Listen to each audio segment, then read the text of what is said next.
Hello, good morning, everybody. I am not sure that am I visible or not. Am I live? Can you see me live? Maybe have to wait for a while.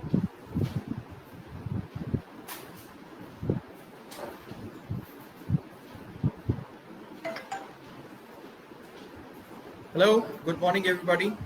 I hope I'm visible to everybody. Let me check it first, that if I'm visible to everybody or not.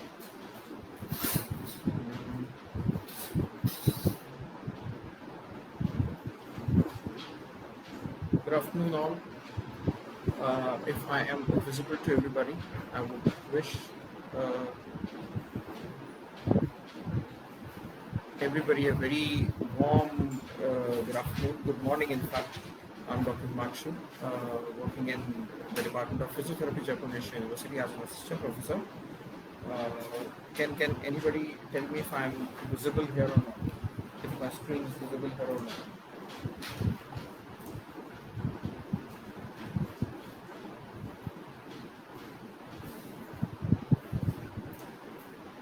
All right. Hi, all of you. I just have to make sure that my voice is audible or not.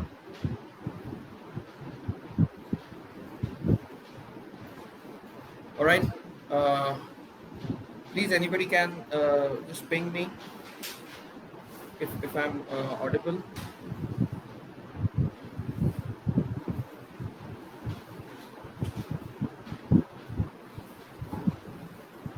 Am I audible, everybody? Anybody can guide it up to me.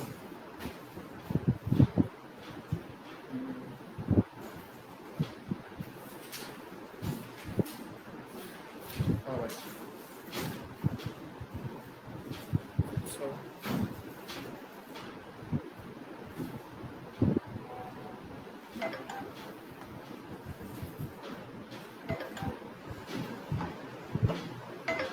okay. Officially starting things. Very warm good morning to everybody. I'm Dr. Himanshu Mathur. I'm working as an assistant professor in the Department of Physiotherapy, Jaipur National University. I'm also working as a chief physiotherapist at my physiotherapy clinic, Jaipur. And I'm working as a director and chief physiotherapist at Jaipur Rehab also. Today, my topic for you people is know your low back, unveiling the differential diagnosis of the low back pain. See, what happened was whenever I was into patient treating, and even since I'm working in a university, I have a lot of my students who are working under me.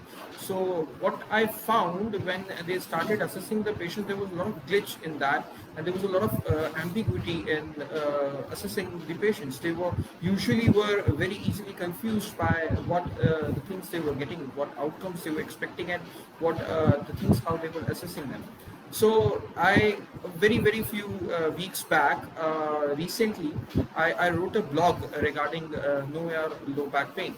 That was eventually for layman people, and that was on my website. It's still there, you can go and read, and eventually it got a little more popularity between layman people also, and also the budding physios. So everybody just pushed me just to take this topic at some platform. So that was the reason I decided to take this topic, so that let us clear the fog from the windows, from the screens of your minds, and let us see how easy we can make the assessment and diagnosis of the low back pain. But before everything, I would like to convey my deep regards, my thanks, my gratitude to the team Physio Harcom, especially Dr. Mudgil sir, the man behind all this arrangements and everything like that.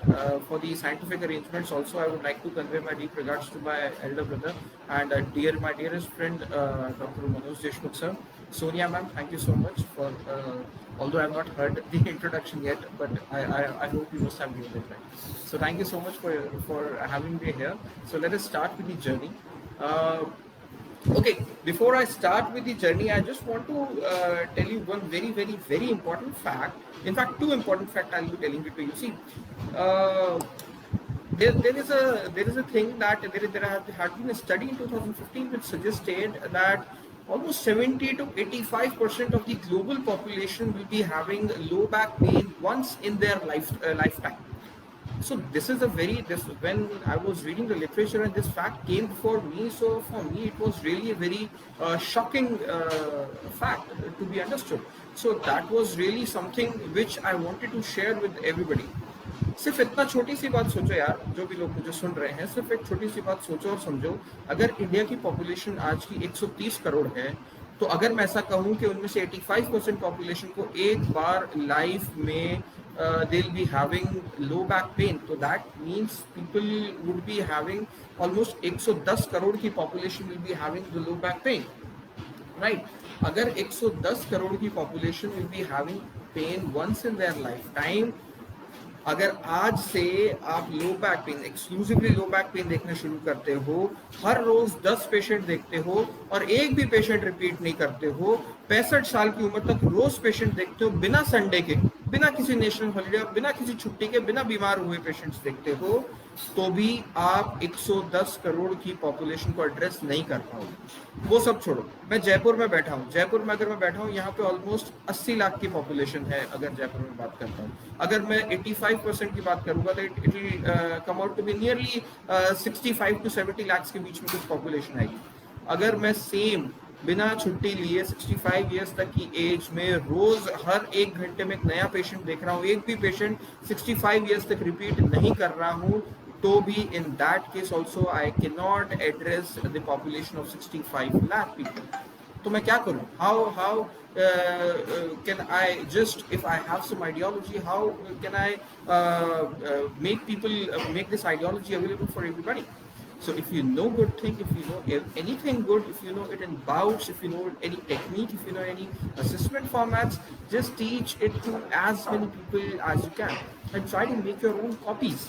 आप अपनी copy बनाओ वहाँ पर यार। अगर कुछ अच्छा जानते हो सिखाओ किसी 10 लोगों को। अगर 10 लोगों को 20 लोगों को सिखाते हो, वो और आगे जाके 10-20 लोगों को सिखाते हैं, तो ये 10-20 लोग आगे जाकर के पूरे 1 लाख लोग या 1 करोड़ लोग बनाएंगे। और हाँ, वो 1 लाख और 1 करोड़ लोग 110 करोड़ लोग की पॉपुलेशन देख सकते हैं, right? So this is how your idea can see this amount of population. तो ये तो एक फैक्ट हुआ। एक और कमाल का फैक्ट जो मैं शेयर करना चाहता हूँ, जो मैंने इस पीपीटी पे लिखा ही नहीं है, वो ये कमाल का फैक्ट है that there had been lot of studies that suggest you if you have any mechanical low back pain that and if you don't do anything for that mechanical low back pain, it gets off or it gets cured by itself in 2 weeks.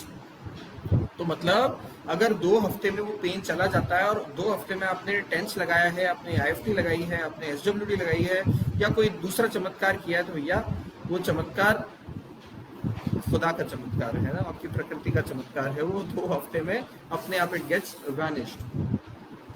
So the thing is that if the low back pains persist even more than 2 weeks, it is the case where either one case is that कि अगर कोई pen या अगर कोई disorder dysfunction 2 हफ्ते से ज्यादा रह जाता है, तो in this case you require something which is called your manual therapy और योर ट्रीटमेंट मोडालिटीज। या फिर अगर आप किसी पेन को 2 हफ्ते से पहले क्योर कर देते हो, तो इन दैट केस आपकी जो मोडालिटीज हैं, इधर इट इज असेसमेंट मोडालिटीज, इधर it is a treatment modalities, तो वो सक्सेसफुल है। अगर आप पेशेंट को आने के बाद ये कहते हो कि भैया आपको 15 दिन लगेंगे, तो भैया 15 दिन में तो वो वैसे ही ठीक हो जाएगा, ठीक है ना। अगर आप ये कहते हो कि यार मैं आपको 3 दिन में ठीक कर देता हूँ या मैं आपको 7 दिन में ठीक कर देता हूँ, तो वहां से आपकी बात बनती है। तो आप 3 दिन और 7 दिन में कैसे ठीक करोगे, अगर हमारे पास ट्रीटमेंट मोडालिटी या फिर अगर हमारे पास असेसमेंट मोडालिटीज परफेक्ट नहीं है, या फिर हमारी समझ वहां तक नहीं है, हमारा टारगेट वहां तक नहीं पहुंच रहा है, तो हमारा टारगेट वहां तक कैसे पहुंचेगा वो आज हम डिस्कस करेंगे, ठीक है। तो हमने दो बातें और लिखी है इसमें, that 30% of all the SI joint pains that are noted in chronic patients are almost, मतलब 30% of all the low back pains are actually the SI joint pains, right? So the prevalence of this much these pains are also too much, okay? And one very important thing कि भाई ये तो हमने बातें कर ली physiological point of view से, लेकिन हमारी प्रॉब्लम से देश दुनिया को क्या मतलब है? क्यों नरेंद्र मोदी एक लो बैक पेन के लिए गाइडलाइन निकाले? क्यों नरेंद्र मोदी एक विजन लो बैक पेन निकाले, विजन 2020 की तरह निकाले? क्यों हमको लो बैक पेन या लोगों को लो बैक पेन क्योर होना जरूरी है? वो इसलिए है क्योंकि अगर मैं जब बात करता हूँ that 85% of the global population will have low back pain one day, so it might cause activity limitation. All those pains of severe varieties, all those pains of debilitating nature, all those pains which are exceeding from 2 weeks can lead to activity limitation. Activity limitation can lead to absence from work, which can hamper the national economy, which can hamper the global economy, and obviously it can hamper the household economy. अगर कोई regular working clinical physiotherapist या वो कोई इंसान जो regularly 4-5 visit कर रहा है और उसका घर चल रहा है उन चीज़ों से, अगर उसको कोरोना हो जाए, 14 दिन घर में बैठ जाए वो, तो उसकी हाउस होल्ड इकोनॉमी पे कितना फर्क पड़ेगा। अच्छा, अगर वही आदमी एक पोटेंशियल टैक्स पेयर है तो बहुत ज़्यादा पैसा कमाता है, बहुत अच्छा टैक्स पे करता है, अगर वो बैठ जाए, उसका सारा काम ठप हो जाए, उसके एम्प्लॉयज बैठ जाए, तो क्या होगा?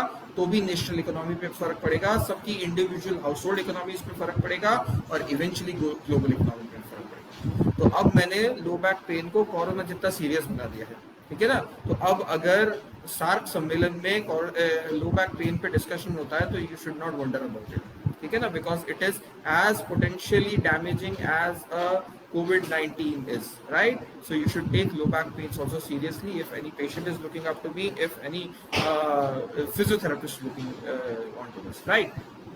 चलिए, now talking about the clinical classification of the low back pain, ये हमने जो बनाया है क्लिनिकल क्लासिफिकेशन, इसमें कुछ मेरा इनपुट है, कुछ इनपुट है आपका ICIDH का इनपुट है और कई सारे लिटरेचर जो हमारे अवेलेबल है उन सबका इनपुट है। तो हम लोगों ने based upon the clinical classification और based upon the clinical visibility of the patients that we have, उसके बेसिस पे हम लोगों ने लो बैक पेन को 4 भागों में बांटा है। The first one becomes your low back pain with mobility deficiency, यहाँ पे मूवमेंट में इश्यूज रहते हैं, right. Low back pain with referred और the radiating pain, low back pain with movement impairment syndromes, low back pain with cognitive tendencies. Although we are not having too much time, लेकिन मैं कोशिश करूंगा कि थोड़ा सभी चीजों पे हम लोग टारगेट कर सकें, ठीक है। Now coming on to the whole lumbopelvic complex, जब बात करता हूँ लो बैक पेन की, I do not talk about lumbar spine, I do not talk about lumbosacral segment, I always talk about lumbopelvic complex. हम हमेशा जब भी स्कूल में पढ़ाई करते हैं या कॉलेज में, जब पढ़ाई करते हैं, चाहे वो बैचलर्स हो चाहे वो मास्टर्स हो, हमारी टेक्स्ट बुक्स जो है वो हमें लंबर सेगमेंट्स के बारे में समझाती है, वो हमें लंबोसेक्रल सेगमेंट्स के बारे में समझाती है, वो हमें सेक्रोइलिक सेगमेंट के बारे में भी समझाती है। लेकिन जब भी हमारी बात आती है पेल्विस की, अव्वल तो हम पेल्विस को लो बैक पेन के साथ एसोसिएट करते ही नहीं है, और इफ इन केस अगर हम करते हैं तो we always associate our pelvis as in respect with the whole pelvic complex. हम हमेशा क्या बात करते हैं, pelvis moves as a whole complex, मतलब पेल्विस का इंटीरियर टिल्ट, पेल्विस का posterior tilt, right rotation, left rotation, right drop, left hiking, left drop, right hiking. तो हम लोग इसी तरह से बात करते हैं। We hardly talk about the concepts of unilateral individual isolated movements in unilateral pelvis, right? Although there is a possibility, by now there has been a lot of studies जो कि हमें ये समझाती हैं that even pelvis can move individually, isolated movement होता है with respect to the other what you can say this other fixed pelvis. Okay, now when we see about lumbar segments, these are the views which are related with the lumbopelvic complex कि हम किस नजरिए से देखते हैं, how do we see and how do everybody see this low back pain. Okay, now these lumbar segments are the all 5 lumbar segments which are present L1 to L5. Lumbosacral is the L5 instrument segment, right? Sacroiliac segment is the sacroiliac joint that it makes. हम हमेशा क्या बात करते हैं, there is a slender thin bone of the sacrum, 5 fused sacral segments, which is a very thin bone eventually, and it makes joint on the either side by articulating with the ilium. Okay, and when we talk about the motion of the sacroiliac segment, there is usually defined it around the mediolateral axis, which moves in nutation and counter nutation. It tells you that whenever the base of the sacrum moves anteriorly with respect to the fixed pelvis, it means it is nutation, and when it moves back with respect to the fixed pelvis, it means when the base of the sacrum moves posteriorly with respect to the fixed pelvis, it is called counter nutation, right? Coming on to the iliosacral segment, as I told you that individual pelvis has you can say this potential to move alone, right? So it also can moves in three planes. Okay, now these three planes includes your three movements. These three movements are uh, when the individual pelvis moves up with respect to the other fixed pelvis, it is called pelvic upslip. When the individual pelvis moves down with respect to the other fixed pelvis, it is called downslip. Okay, when the individual pelvis moves out with respect to the other fixed pelvis, it is called out flare. When the individual pelvis moves inside or rotates inside with respect to the other fixed pelvis, it is called in flare. And when the individual pelvis moves anteriorly or rotates anteriorly in the sagittal plane with respect to the other fixed pelvis, it is called anterior rotation of the pelvis. And when it rotates posteriorly, it is called posterior rotation of the pelvis, right? So these are the movements that are possible while the unilateral pelvis is moving, while the other pelvis is kept fixed. Now, if the unilateral pelvis gets fixed while performance of a motion, it doesn't come back. It moves into one motion and it doesn't comes back. That particular movement fixation becomes its dysfunction. There could be an upslip dysfunction, there could be a downslip dysfunction, there could be a pelvic outflare dysfunction, there could be a pelvic inflare dysfunction, there could be a pelvic anterior rotation dysfunction, there could be a pelvic posterior rotation dysfunction, right? So all these sort of dysfunctions are quite easily possible in terms of pelvic dysfunctions, right? Now, coming on to the normal biomechanics, before telling you everything else, I would like to tell you the normal biomechanics. And starting for the normal biomechanics, I'll be telling you, briefing you about the normal facet alignment, right? I'll not be talking about the cervical and thoracic that I usually do because of the scarcity of time, and the time is quite running very fastly. I don't know how. Okay, so I'll be just keeping myself aligned to the lumbar spine. Okay, for the lumbar spine, the orientation of a facet in the lumbar spine is actually 25 degrees from the sagittal plane. Okay, 25 degrees from the sagittal plane.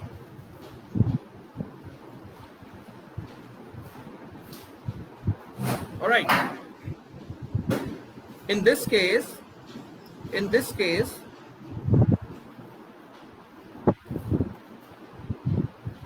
what I was telling about, excuse me. Okay, am I audible? Okay, so in this case, what I was telling you about, that the orientation of the lumbar spine, the facets of the lumbar spine is 25 degrees from the sagittal plane, and one facet joint is formed by the inferior facets of the superior vertebra and superior facets of the inferior vertebra, right? And always remember one thing, when we talk about the movement, it is always the inferior facet of the superior vertebra that moves. Inferior facet of the superior vertebra that moves. Okay, but this superior facet of the inferior vertebra is kept static. Okay, it is not the segment that moves. The segment that moves is the inferior facet of the superior vertebra. All right, always remember that, because I'll be will be in concerns with that only after this. Okay, coming on to the arthrokinematics. When I talk about the arthrokinematics of the lumbar spine, although I have told you about the basic arthrokinematics of the sacroiliac and the iliosacral complex, so we'll be talking about the arthrokinematics of the lumbar spine. Supposingly, we'll be talking about basically about the facet joint only. So this is the facet of the inferior facet of the superior vertebra, and this is the superior facet of the inferior vertebra, right? So whenever I am talking about going into flexion, if you can see here, so this is the inferior facet of the superior vertebra, and this is the superior facet of the inferior vertebra. In the sagittal plane motion, when I am going into flexion, this inferior facet of the superior vertebra moves superior and anterior. This facet will go superior and anterior. Let me write it here. This will go superior plus anterior. Okay, whenever we are coming back into extension, it is coming back into inferior and posterior, so it will be moving inferior and posterior. So all those people who are ringing me, I suppose I'm into lecture, I'm live. So I'll be catching up to you.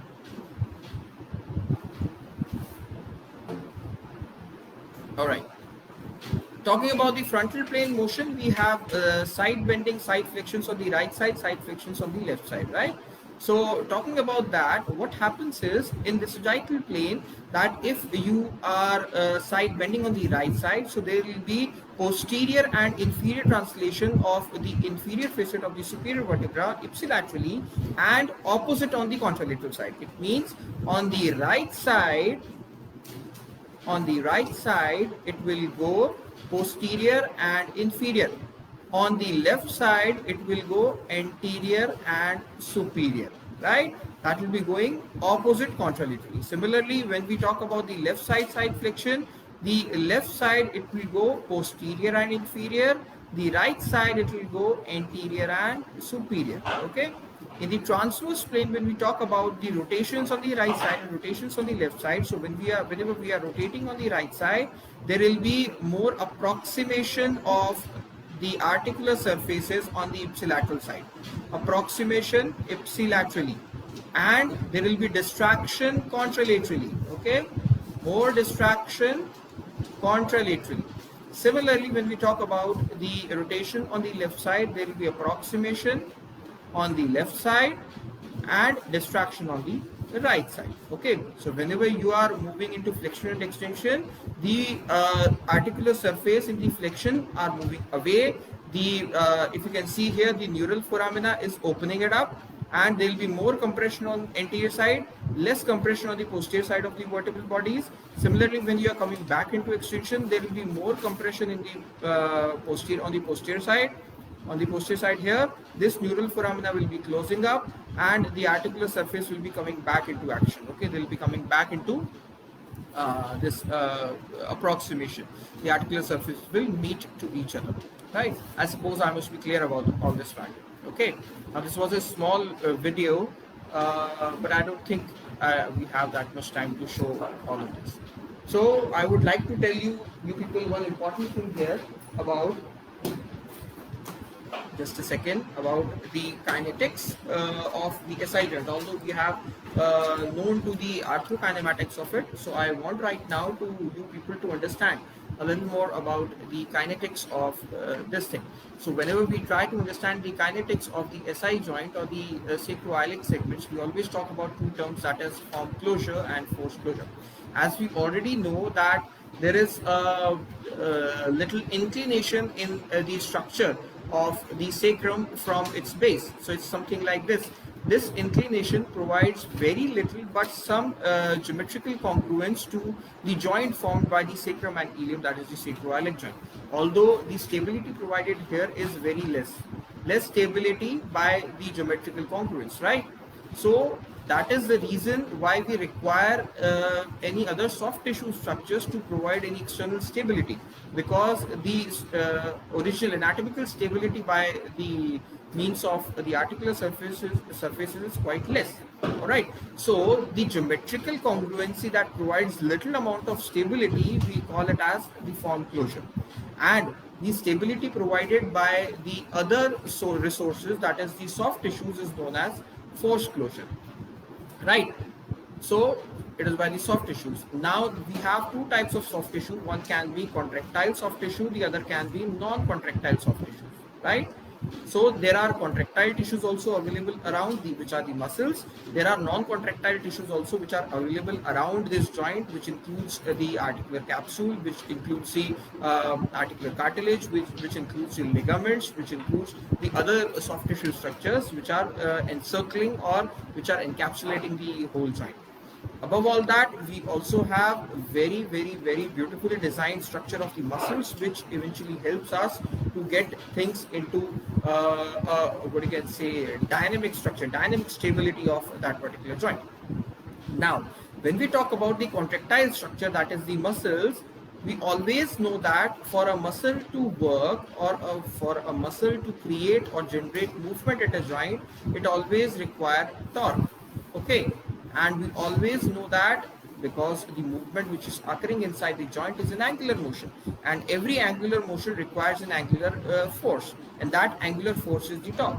Now, according to the mathematical formula of the torque, we all know that T is equals to force into muscle momentum. I'm sorry. Now this force is the muscle force, and this momentum is the perpendicular distance from the site of attachment to the fulcrum. Okay, this is the perpendicular distance from the site of attachment of the muscle, that is the insertion of the muscle, to the fulcrum, that is the joint line, that is the axis that you call about, right? So always remember that the muscle whose attachment is closer to the joint, that will always have low momentum. And here you can see it very easily that torque is directly proportional to momentum. If momentum is low, torque will always be low. If momentum is high, torque will always be high. Okay, so in that case, whenever if the muscle is placed very close to the joint, they'll always have low momentum, and eventually they'll have a low torque. And those muscles which are located farther away from the joint, they will have larger momentum. So this larger momentum will generate larger torque. So all those muscles which are superficially located always have a larger momentum. Larger momentum produces larger torque, and that larger torque enables the joint to generate movement. So all those muscles which are superficially located generates good amount of torque and are good stabilizers.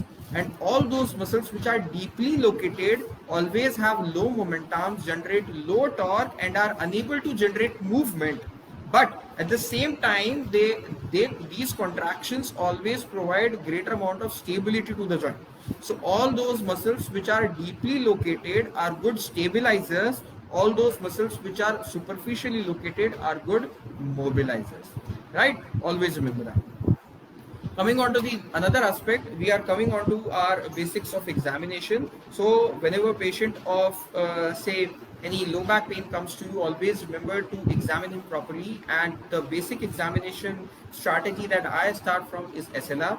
And there are a lot of people who don't know how to perform SLR. What usually students commit mistake is they just ask the patient to lift their leg in the air, which becomes an active SLR. But SLR test is performed passively. Always remember, you must know what could be the possible outcomes of this particular test, right? So if the patient is complaining of pain that coming to the posterior aspect of the thigh, that it is not that it is always a radiating pain. All the pains which come to the posterior aspect of your thigh or calf are not radiating pain, right? It could be because of it could be of a myofascial origin, right? It could be because of the tightness of hamstring. So you must rule out all these things. You must rule out what is the type of pain the patient is having.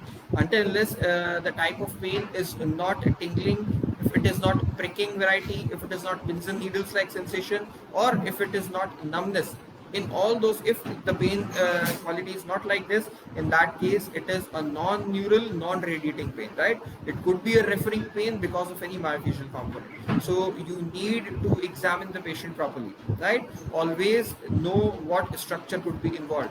Now if the patient is complaining, also if the patient says that the patient has a pain of pins and needles like sensation, in that case there is a compression on the nerve on its distal end. Okay, and if the patient complains the same pain of a variety of a tingling type or a pricking type, it could be a radiculopathy type symptoms, right? So always try to make a flowchart in your mind by all those differential diagnoses, right? Now if a patient brings MRI to you, and most 90% of MRI shows PIVDs, what I have seen by now, and the reports of the MRIs are often misleading. So today we'll be discussing what you have to see it in MRI. Okay, so if the patient comes with a history of a disc collapse, say the patient says that I had a disc collapse 2 years back and still I have pain. So now if the patient has come to you, the patient doesn't have any disc problem. The patient has come to you for a muscle imbalance. It could be an articular imbalance. It could be a pelvic dysfunction. It could be any facet joint dysfunction. It could be anything like that, but definitely not a pain of disc. For a pain of disc, I always prefer the patient to do Valsalva maneuver, because it is clinically quite relevant and reliable. Just ask the patient to increase the intra-abdominal pressure, and if on increasing the intra-abdominal pressure the pain spreads out and increases on doing that, there could be a possibility of this, right? There could be a possibility. This is also not a very high level of reliable test, but it could give you some we can say idea about what could be the basic thing. Now always check for diurnal variations also. Always check if the patient is having pain in what time of the day. If patient tells you that I have pain in the morning, but I do not have pain during the whole day, so it can never be a disc. It could be muscle stiffness. So muscle stiffness can be majorly in the morning, which decreases as the activity increases. If the patient says I do not have pain in the morning, but eventually it increases as the day progresses, so in this time it could be a disc pain, because our disc contains a structure that is called proteoglycan, which during the whole night absorbs the water which is present in the surroundings and gets swollen. Whenever it gets swollen, the pressure which it is applying, or the force which it is applying on the adjacent tissues or the neural tissues which are causing pain, that gets diminished, or that decreases. All right. So this eventually could be a finding of discrete pain. So always look onto the pain variety, the time of the pain also. Coming on to the combined motion testing. In the combined motion testing, we always include pain into movement in two planes. I'm sorry. So these two planes are, one is the sagittal plane. Okay, the other one would be the frontal plane. Okay, we combine both the movement. So from sagittal plane, we include flexion along with right side bending and left side bending.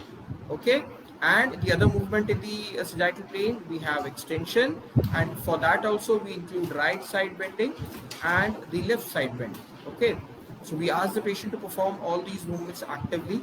And I must tell you that before testing passive movements for the patient, always try to make the patient get himself mobilized in the passive mobility, right?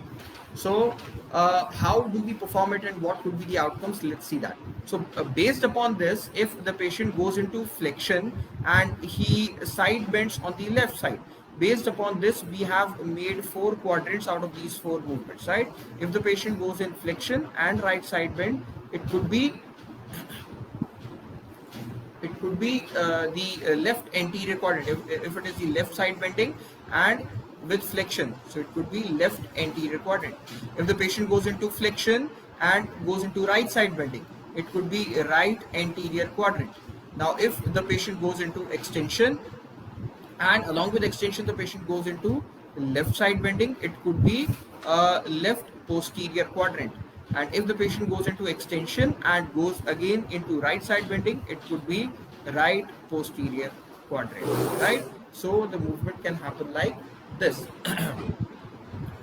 Okay, now what could be the probable findings out of it?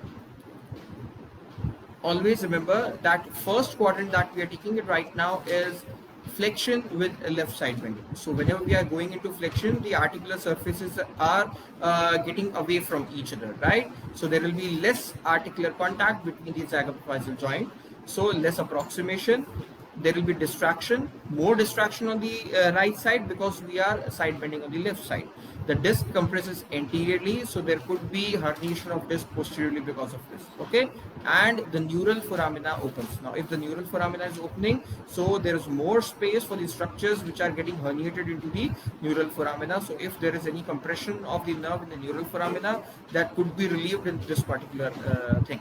Okay, there could be a right side capsule stretch and there could be muscle stretch. Now how would you distinguish between two?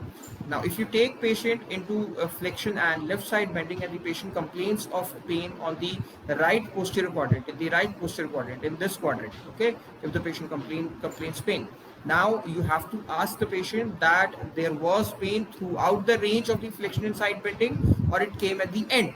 So if the patient tells you that there was a pain throughout the range of motion, in that case it could be a capsular stretch, because capsule doesn't have that much of flexibility.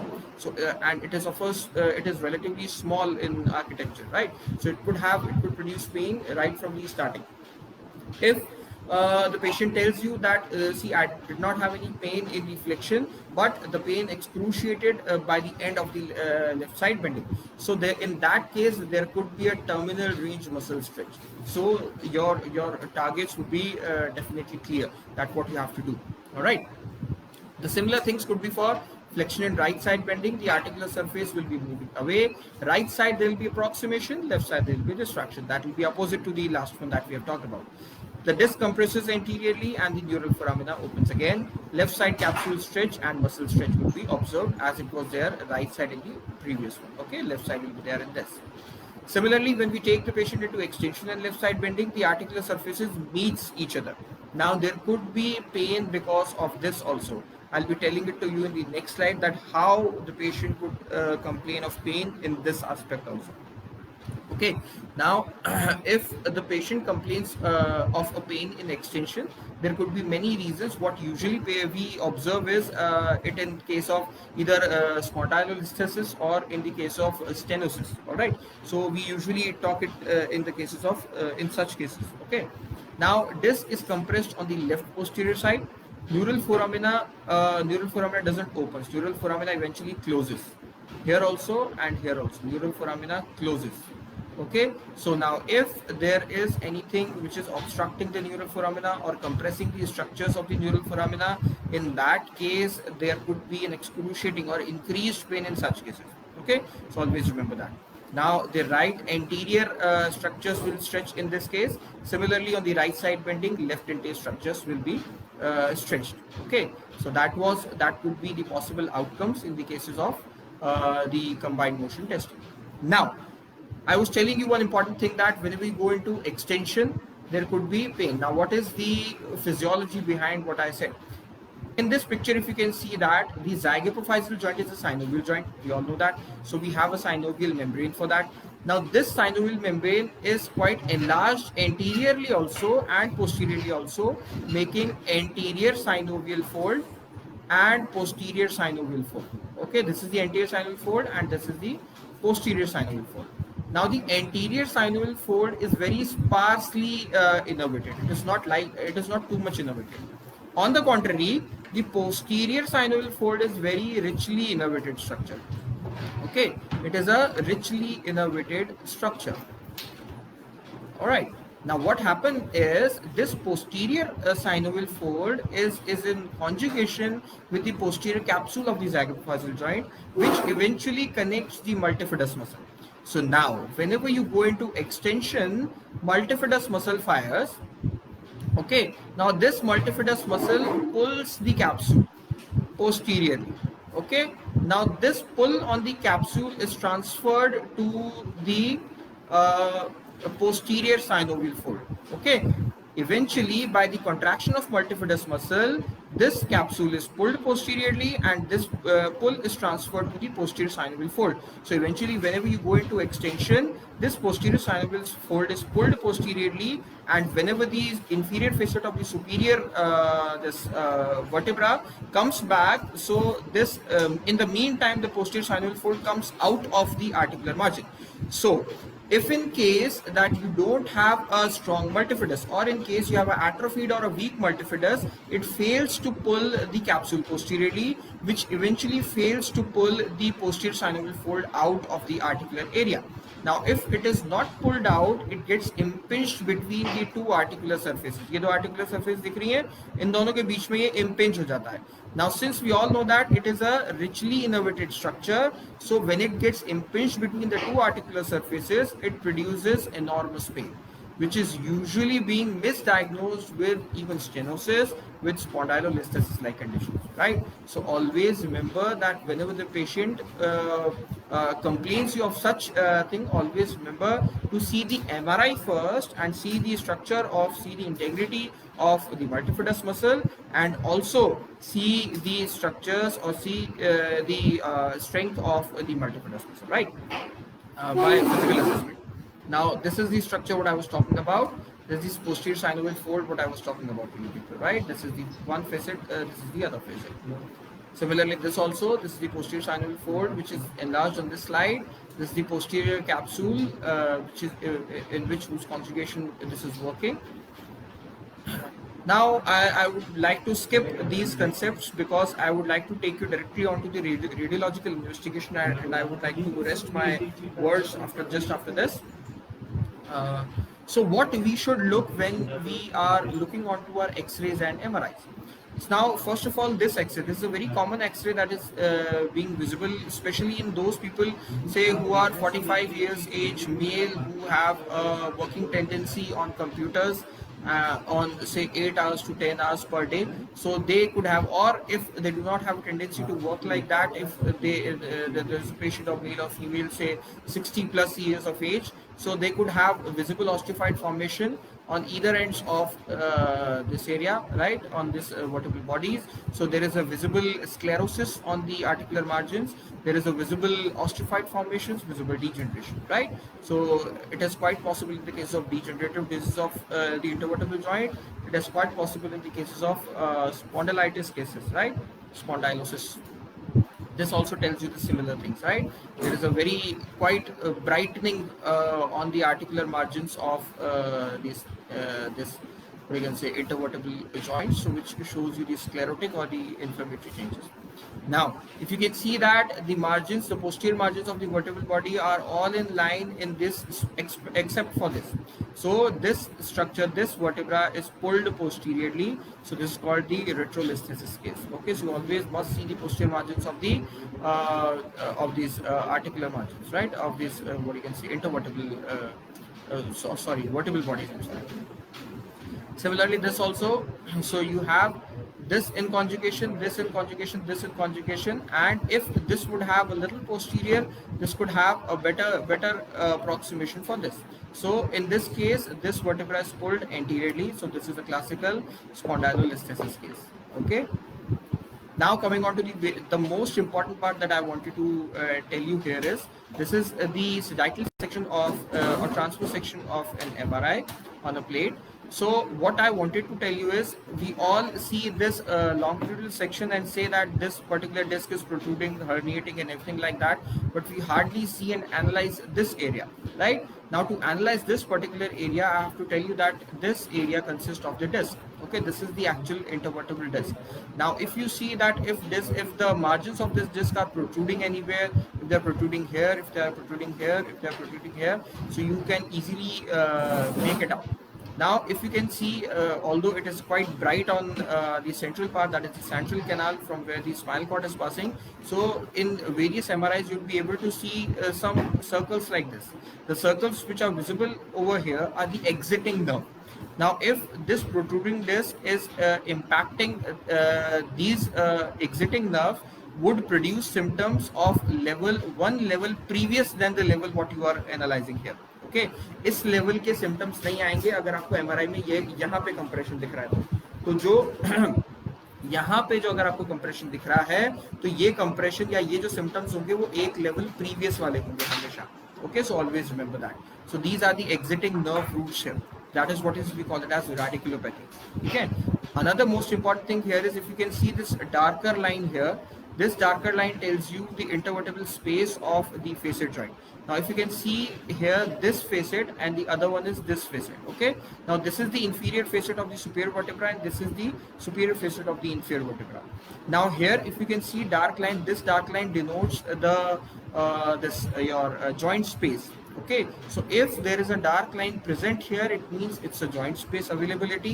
Now if there is a wide space or if there is no space available, it means that the two articular surfaces are in close contact with each other. Okay, or if in case you do not see these two articulating properly, there could be a locked facet syndrome in such case. And if here you see that, if here this is the musculature, if you can see here, this musculature defines your multifidus. In this case, the multifidus has its proper length, it has its proper integrity available here, and if in case you do not see any contour available for this particular muscle, you can justify, it can justify there could be some amount of atrophy in this particular muscle, right? So this was it I wanted to tell you. And another important thing that I would like to tell you here is, this was done, yeah, this is what is the herniation of disc, what we see in usually MRI. So if you see any herniation of disc here, this is the posterior central bulge that we usually talk about. So this is the central canal zone. Now if this is, although it is common but not that common, so this central canal zone can have directly impact on the exiting nerve roots, it can have impact on the spinal cord directly, so this can have impact on various such things. Okay, another herniation is the posterolateral that you talk about, that is the first posterolateral, that is the subarticular zone. Now this subarticular zone is the most prevalent type of disc herniation. Okay, this SAZ, that is subarticular zone disc herniation, is quite most prevalent of all of them, right? Now this have impact on the exiting routes also. This can have impact on the nerve exiting from the neural canal also, or the neural foramina also, right? So this thing can be there. Okay, so if you have a posterior lateral bulge where the disc is getting herniated from this side, so you must look onto the neural symptoms that the patient have, because the patient can have a radiculopathy from here. Okay, it can directly have impact over here. There is another herniation, that is the foraminal zone, that directly opens into the neural foramina. Although it is not that prevalent, but if it is there, it can compress. If the amount of the herniation is too much, then in that case it can what you can say, inhibit, and it can compress the nerves which are exiting from the neural foramina. Right now, this is the extraforaminal zone. Although it is very less common, but even if it is common, it can produce a regular discal symptoms, but not to the radiating symptoms, right? So this is what we have to talk about. So I would like to end my talk just by saying a few words, that it is unlikely that one intervention will work for everybody. So always be prepared to be flexible. So I would like to give this message to you people. And this is my book, which is available on Amazon. So you please, everybody, I request you to go and get your copies. I would like to convey my deep gratitude to my physio for making me visible in this crowded world. Thank you so much. This last line I would like to rest my words is: doctors do not make you healthy, teachers do not make you learn, trainers do not make you fit. So at some point of time in your life, you must realize that your growth is your responsibility. Thank you so much. Thank you so much for listening patiently. This is how you can, if you have any questions, you can contact me either by email, either by WhatsApp. You can also visit my website. I would request everyone to go at my website and read the blog, Know Your Back Pain. So it's a wonderful blog and has been popularized too much and appreciated by everybody. You can also please go and like, subscribe, and share my YouTube channel. It's there by the name of Jaipur Rehab. You can also follow me on Facebook, Instagram, Twitter, Quora, Reddit, anywhere on social media. Thank you so much, everybody, for listening patiently.